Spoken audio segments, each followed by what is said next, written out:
పోతన భాగవతము అష్టమ స్కంధము గజేంద్రమోక్షం నుండి ఈ వచనము పద్యమును తెలుసుకుందాం.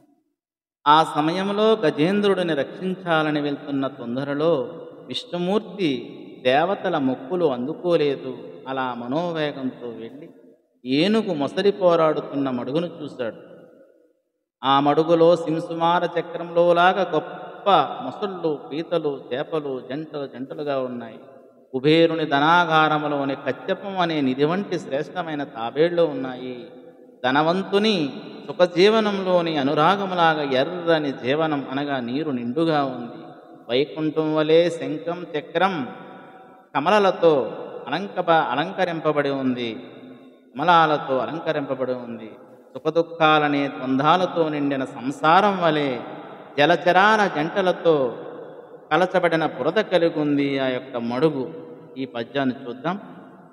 కరుణా సింధుడు సౌరివారి చెరమున్ కండెంపగా పంపే సత్వరిత కంపిత భూమి చక్రము మహోజద్విస్ఫులింగ జటా పరిభూతాంబర శుక్రమున్ బహువిధ బ్రహ్మాండ భాండ జటాంతర నిర్వక్రము బాలితాకిల సుధాంధ చక్రమున్ చక్రమున్. కరుణా సింధుడు సౌరివారి చరమున్ కండింపగా పంపే సత్వరిత కంపిత భూమి చక్రము మహోజ్జద్విస్ఫులింగ జటా పరిభూతాంబర శుక్రమున్ బహువిధ బ్రహ్మాండ భాండ జటాంతర నిర్వక్రము బాలితాకిల సుధాంధ చక్రమున్ చక్రమున్. దయాసాగురుడైన నారాయణుడు మొసలిని చంపమని తన చక్రాన్ని పంపాడు. ఆ చక్రం భూమండలాన్ని కంపింపచేసే వేగం కలది.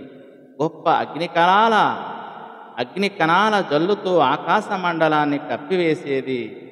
అనేక విధాలైన బ్రహ్మాండ భాండాల సమూహాలలోనూ ఎదురులేనిది. దేవతలను అందరినీ కాపాడేది అని ఈ పద్య భావం.